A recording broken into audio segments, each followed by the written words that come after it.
Hello, I'm back with more Quake Brutalist Jam 3. Today we're going to play The Funnel by Paul Lewitsky. This is a really scrappy, ambush-heavy map on brutal difficulty in particular, and it's a lot of fun to play quickly, so we're just going to get straight into it. So dropping down you get this secret armor. This armor is honestly super useful in this map, because on brutal difficulty in particular there's a lot of pistol knights and ambushes with the shotgun guys, etc., who can really drain your health quickly, so having that damage reduction is just lovely. It's quite a tight map for armor in general, to be honest with you. But coming through here you can see it's all pretty narrow, it's a looping sort of structure. These concrete barriers that you see here, like the pillars, which are at angles, they're really good because they are a little bit more interesting than a regular pillar because they block sightlines in unusual ways. And also they're kind of cool for funnels for projectiles and stuff. Pretty well used, to be honest with you, in breaking up sightlines.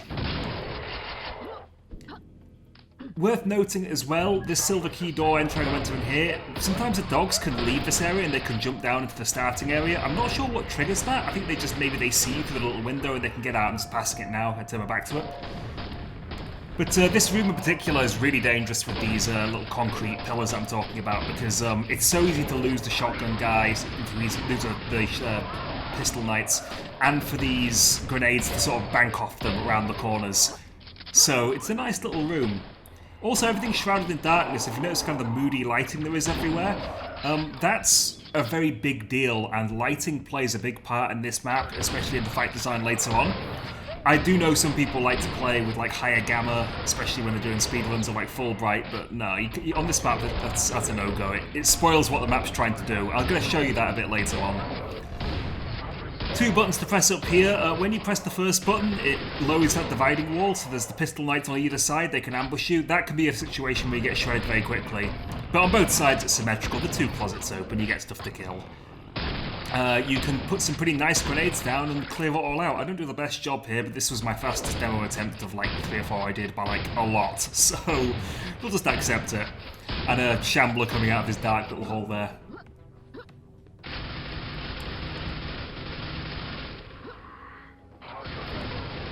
So this area here is actually totally optional, and I do like how you kind of like breaking through to a different section of the complex. It's cool.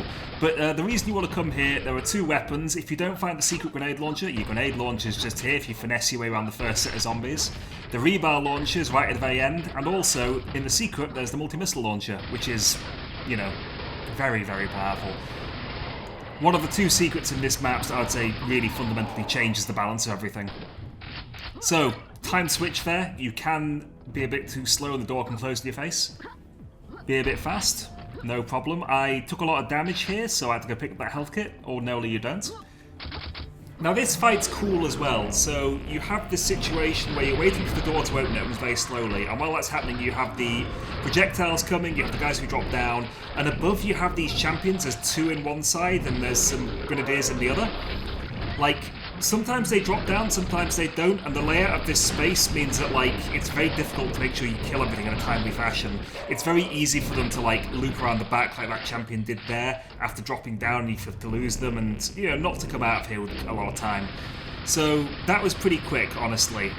And that's really, if you're playing for, like, speed, one of the 2 fights you need to do as fast as possible. This is another fight here with these concrete pillars where, like, there's loads of shotgun knights in the middle, so even if you're low on health you might think, oh, I can just like kill a knight or 2 with a shotgun at point blank and get some orbs really quickly before I move out. You'll just get shredded really fast. It's best to push out to the end, pull back, and then you can take advantage of the multi-missile launcher here, or if you don't have that, just grenades and the rebar launcher and just crush everything. Super, super powerful. Use of the blisters here I'm not particularly a fan of, mind you. There's a lot of blisters just around blind corners at near point blank range who can ambush you and insta-kill you.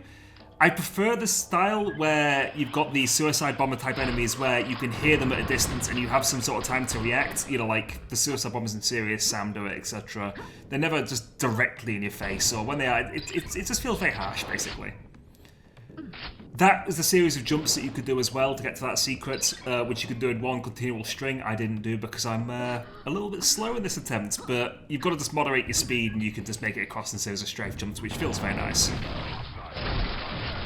And there's just one more secret to find now. This is where my demo kind of falls apart in terms of movement and aim and stuff. I make a few basic errors, but that's okay. Just don't tell anybody, basically. So, I'm going to say something about this map. I really like it, but these two secrets, the multi-missile launcher and there's Invoker secret, fundamentally break the final fight in a way which is really disappointing, because the final fight is a really good idea. It's really, really stressful when you don't have tools, and I'm going to show it off in both forms because of that.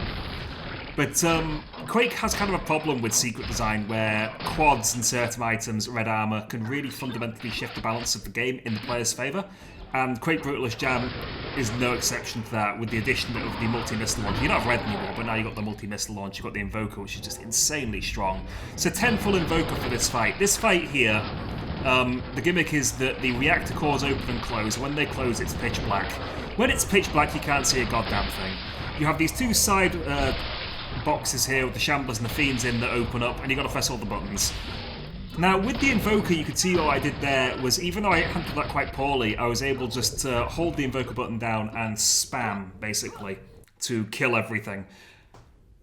Without that, that fight is really hard, and it's all about the lack of visibility, and it's super stressful. So what I'm going to do is I'm going to show that fight off now, just without the tools, and talk about it, so you can see what it's like. We'll go into it with, say, I think it's 74 HP, none of the secrets collected, kind of a standard amount of ammo, so there's no multi-missile launcher, there's no Invoker. Let's just roll that footage now and have a talk about it. So here's that fight again. As you can see, in the darkness, I can't see the enemies at all, the Knights of the Champions, when it goes black, so I've got to kind of rely on sound cues and last known position, and it's kind of hard to get shots on them, honestly. The Shamblers as well, only see them when they're lit up. The Fiends, on the other hand, they have the full bright eyes, so you can kind of track them, which is nice, because they're the things that can get in your face and really screw you over. The Knights do a pretty good job of that too. But without it, even knowing where stuff is, I have foreknowledge of this fight, so I know how it's structured, but I'm still struggling a lot here to deal with it. And it's a wonderful fight, it's a really cool idea. So without the ability just to instantly delete enemies, like instantly deleting that amalgam, instantly removing a champion or whatever else, it's scary, and it's cool. And that's also something you lose sometimes from maps when you know where the secrets are. Something I would like to do is play certain hard maps without going for secrets, sort of like a handicap challenge run, if you will, because it's really cool to play things with the minimum set of tools that you can get your hands on, basically.